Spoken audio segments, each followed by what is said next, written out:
NEET പരീക്ഷകളിൽ ഉൾപ്പെടെ രാജ്യത്തിന്റെ പൊതുവിദ്യാഭ്യാസ രംഗത്ത് വലിയ പ്രശ്നങ്ങൾ നിലനിൽക്കുകയാണെന്ന് SFI സംസ്ഥാന സെക്രട്ടറി PS സജീവ്. നീറ്റ് പരീക്ഷ റദ്ദാക്കിയതിനെ തുടർന്ന് 23 ലക്ഷത്തിലധികം വിദ്യാർത്ഥികൾ വലിയ പ്രതിസന്ധിയിലാണെന്നും ഈ പശ്ചാത്തലത്തിലാണ് കേരളത്തിലെ പൊതുവിദ്യാഭ്യാസ മേഖലയുടെ നേട്ടം ശ്രദ്ധേയമാകുന്നതെന്നും സജീവ് ചെർപ്പുളശ്ശേരിയിൽ പറഞ്ഞു. SFI സംഘടിപ്പിച്ച അനുമോദന സദസ്സ് ഉദ്ഘാടനം ചെയ്ത് സംസാരിക്കുകയായിരുന്നു അദ്ദേഹം. സർക്കാർ ഉത്തരവിറക്കി നാളെ തൊട്ട് ഇങ്ങനെ പെരുമാറണമെന്ന് പറഞ്ഞതുമല്ല, നമ്മൾ ഇതൊക്കെ നേടിയെടുത്തതാണ്. ഇതൊക്കെ നേടിയെടുക്കുന്നത് നിങ്ങളും നിങ്ങളുടെ പൂർവികരും ഒക്കെ നടത്തിയിട്ടുള്ള നിരന്തരമായ ഇടപെടലിന്റെ ഭാഗമായാണ്. ആ ഇടപെടലാണ് നിങ്ങളുടെ full A plus.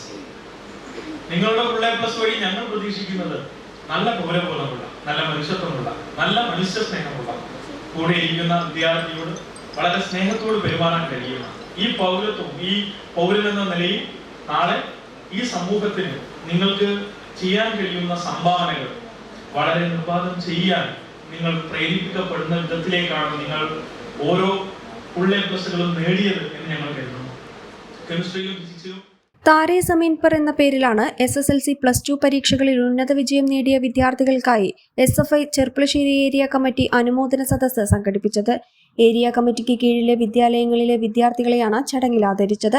Cherpulassery service bank ഹാളിൽ വെച്ച് നടന്ന പരിപാടിയിൽ SFI area president KT Vishnupriya അധ്യക്ഷത വഹിച്ചു. CPIM area secretary K Nandakumar, നഗരസഭാ vice chairman C Jayakrishnan, DYFI ജില്ലാ കമ്മിറ്റി അംഗം PK Sujith, block president Sachidanandan, Akshay എന്നിവർ പങ്കെടുത്തു.